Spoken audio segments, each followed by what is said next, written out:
Vamos lá, gente. Vamos lá. Você aí que está no aconchego do seu lar, está pronto para estudar? Lembra que agora que você está nessa fase nova da sua vida, estudando, ou para passar no vestibular, ou no primeiro ano do ensino médio, muita coisa é novidade, o professor fala bem rápido e de repente pode atrapalhar um pouquinho a sua vida. Agora nós vamos começar um estudo aprofundado daquela parte introdutória da literatura. A pergunta bem é essa. Só para não esquecer, meu nome é Alexandre Pita, esqueci de me apresentar, estou chegando aí na sua casa, nem bati na porta direito, nem falei nada. Sou professor de literatura, não vem ao caso falar quanto tempo eu já trabalho, porque senão você vai achar que eu sou mais velho do que eu aparento. Vamos lá! Então, no caso aqui, eu queria saber o que é a literatura, que é uma pergunta que provavelmente alguém vai fazer.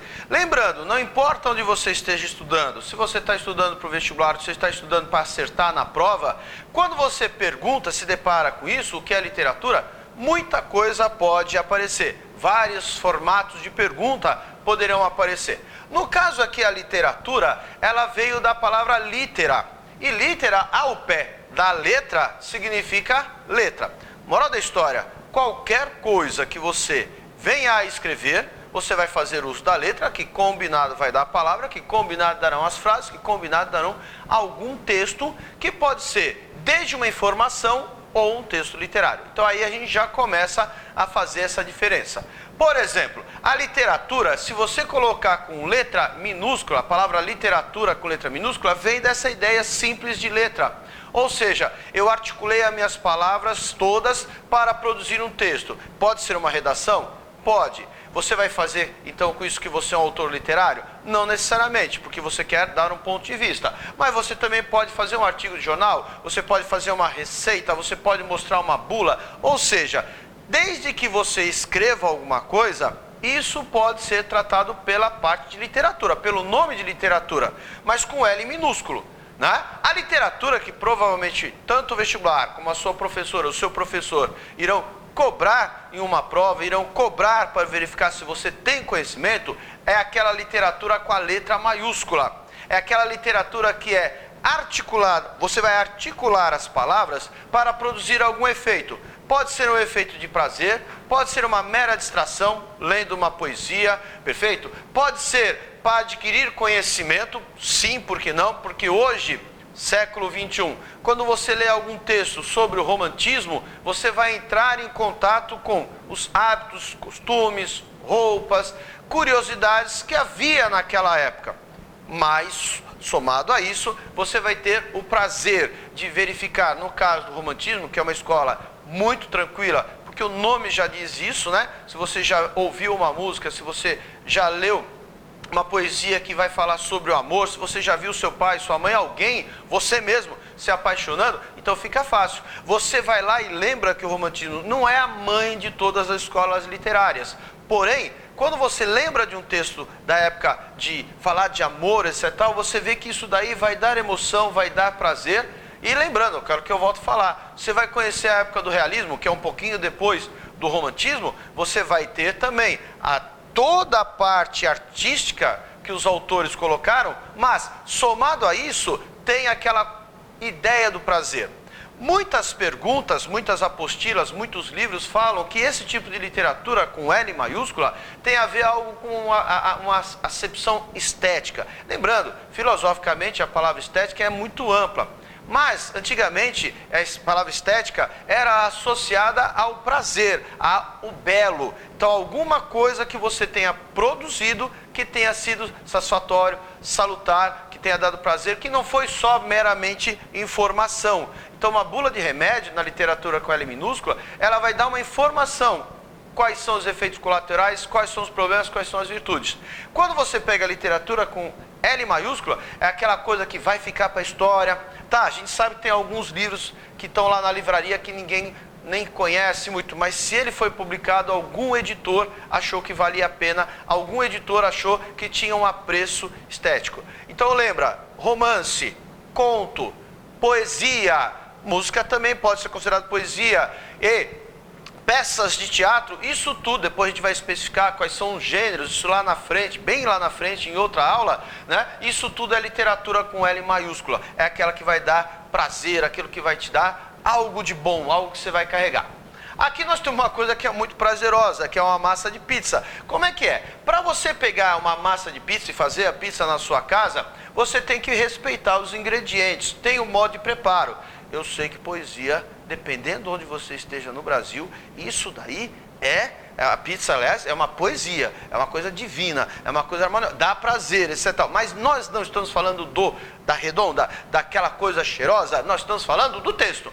Na hora que você pega um texto desse aqui, você vê 2 xícaras e meia de farinha, 1 colher de sopa de fermento, né? 3/4 xícaras, se você não pode beber leite, não esqueça, pode pôr água morna, não muito quente, óleo, pitada de sal. E você segue as receitas todas para poder produzir a sua pizza. Tudo bem? Esse texto trabalha com a letra, trabalha com a palavra, pode ser considerado literatura com L maiúscula? Não, esse é um texto só meramente informativo. Lembra que eu falei no outro slide, no outro momento, agora há pouquinho, existe aquela ideia que literatura nasceu da palavra litera, que deu a palavra letra, isso é verdade, tá? E aí a gente lembra, o que é essa letra? Combinada para dar informação, não é a literatura que nós conhecemos. Perfeito? Então uma receita pode aparecer desse jeito também.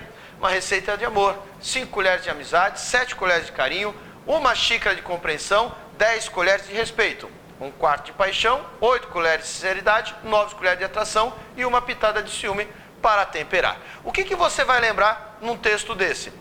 O cara pegou uma estrutura extremamente conhecida por nós, os ingredientes e o modo de preparo, misture bem e quando estiver denso, experimente. O efeito será imediato. Saboreie sem moderação. Ou seja, ele brincou com as palavras, ele foi criativo, ele tentou te dar algum tipo de emoção. Tem gente que vai falar, não gostei muito desse negócio. Mas há aqueles que estão apaixonados, há aquele que fez a poesia. Lembra que a parte de literatura é muito própria da pessoa, mas o cara vai conseguir enxergar aqui, o quê? Apesar disso não ser poesia, eu falei poesia porque está bem poético o negócio, você vai verificar que trabalhando as palavras, ele causou alguma emoção. Ou você gostou, ou você não gostou. Perfeito? Na hora que você não sabe cozinhar aquela receita de pizza, alguém vai cozinhar para você, vai fazer a pizza ou você vai comprar. Beleza, alguém fez. Informação. Aqui, mesmo não gostando, isso causa emoção. É uma emoção assim, não gostei, causou emoção. Perfeito? Então a literatura com letra maiúscula tem essa ideia. Então o texto literário, ele é ligado à criatividade. Posso falar que o trabalho artístico com a palavra vai ser muito forte. Lembrando, eles vão fazer alguns usos de figuras de linguagem. A gente sabe que gramaticalmente o seu professor de português vai falar que a ambiguidade é um texto mal escrito. Isso é verdade. Uma frase com ambiguidade, que tem 2 sentidos, é uma frase mal escrita. Mas às vezes você escreve um texto e deixa a brincadeira ambígua. E lembrando que a ambiguidade pode ser um pouquinho maior. Para quem conhece, para quem não conhece, lembra no livro Dom Casmurro, afinal de contas, Capitu, traiu ou não traiu o Bentinho? Tá certo? É essa também uma ideia de o texto não te deixa claro. Bom, nós temos a densidade do texto ser produzido. Então o texto literário é essa ideia. Pode escrever na sua prova, seja ela discursiva ou ABCD, ou soma, ou verdadeiro e falso. Pode colocar que o texto literário é para causar emoção, é para causar um efeito no estado de espírito que não seja o mesmo. Você tem que... Indiferente você não vai ficar, ou eu gosto ou eu não gosto. Quando você pega o texto não literário, ele já vai ser mais associado à informação, perfeito? Vai ser uma função utilitária, vai usar mais a linguagem denotativa. É lógico que aqui no texto literário tem linguagem denotativa e tem linguagem connotativa, mas ali eles vão trabalhar com fatos. Eu vou contar o que está acontecendo no Brasil politicamente, eu vou contar sobre um fato que aconteceu na história do nosso país. Beleza? Então, galera, você lembra que linguagem literária ou literatura com L maiúsculo vai ser que se evidencia pela criação estética que busca gerar algum efeito de prazer, algum efeito de inquietação, né? E uso das figuras de linguagem que daqui a pouco, no próximo slide, nós vamos trabalhar, né? O trabalho criativo da palavra fazem parte da matéria-prima da literatura. Tudo bem? Então não esqueça, você tem que associar a literatura, que é a disciplina, que é a matéria que nós estamos vendo, como algo que tem que dar prazer, algo que tem que ter um objetivo que não seja só informar. Você vai receber uma informação, você vai conhecer algum texto que vai te acrescentar alguma coisa para fazer um novo trabalho ou até para de repente virar um artista ou alguma coisa do gênero. Tá certo? Mas o principal objetivo da literatura com L maiúscula é justamente causar a emoção, causar o prazer. Beleza? Vou te mostrar um textinho aqui rápido. Quem inventou o relógio de pulso? Você sabia? O inventor do relógio de pulso foi o mesmo do avião, o brasileiro Santos Dumont.